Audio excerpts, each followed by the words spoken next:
Today we're checking out Chandra the Firebrand in Oathbreaker, and we're going to see what signature spell might pair best with her. For 3 and a red, she starts at 3 loyalty. +1, Chandra the Firebrand deals 1 damage to any target.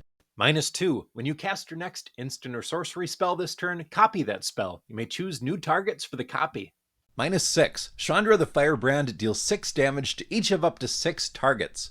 To be clear, her +1 and her -6 can hit planeswalkers, although it doesn't say so on the card. That's just the old wording. And that is pretty nice in a format devoted to planeswalkers. To be clear though, that -6 has to have different targets. You can't choose to do 18 damage to one player and 18 damage to another. Not gonna work. For me, the real draw here is that -2. I like the idea of being able to copy our signature spell. Very cool. As we go through signature spell choices, keep that in mind. You can double any of these. A signature spell that deals damage to your opponents could be really good here. It's definitely what Chandra wants to do anyway. Price of Progress is probably my favorite. An instant for 2 mana, it deals damage to each player equal to twice the number of non-basic lands that player controls.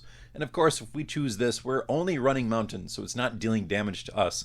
The downside is we can't control how much damage this does, really. There will be games where this is just a bad card. One thing I do like about it though is it scales with the game, although at a certain point they're going to stop playing their lands because they can see this from the command zone. Flame Rift is good too. A sorcery for 2 mana, it deals 4 damage to each player. This does include you, and if you double it, it's dealing 8 damage to each player, so yeah, be a little careful with this one. Fire Blast is an instant for 6, but you may sacrifice 2 mountains rather than pay its mana cost. It deals 4 damage to any target. I would really only consider this for a deck built for 1v1. This way you can cast it the same turn you cast Chandra, doubling it, dealing 8 damage straight to their face.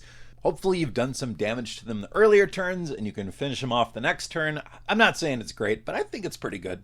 Kaboom! Here's a weird one. It's a sorcery for 5 mana. Choose any number of target players. For each of those players, reveal cards from the top of your library until you reveal a non-land card.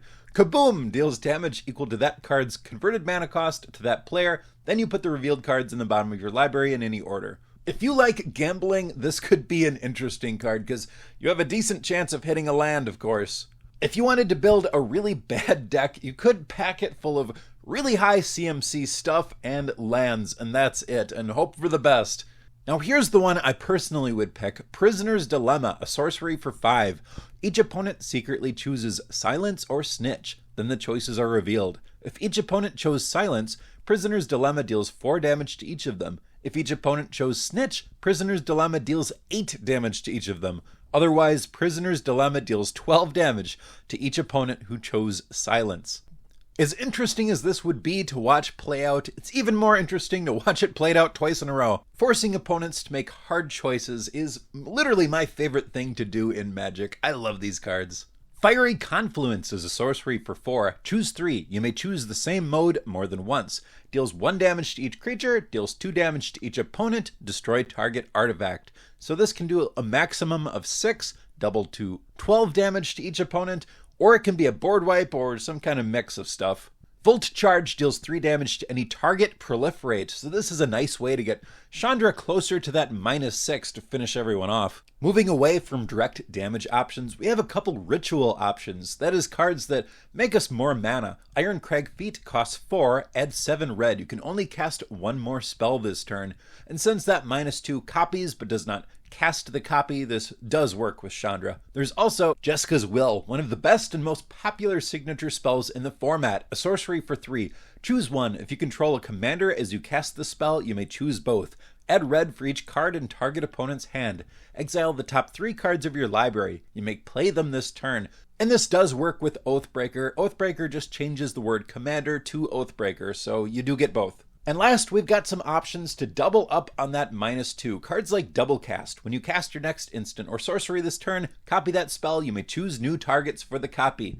A signature spell like this either offers some redundancy on that -2, or you can actually -2 to copy this spell. So then the next instant or sorcery gets copied even more. If you enjoy Oathbreaker videos like this, check out my channel. I've got over 100 more of these videos exploring combinations between planeswalkers and signature spells. And if you could hit the like button on your way out, I would really appreciate it. Thanks a lot for watching, and I'll see you next time.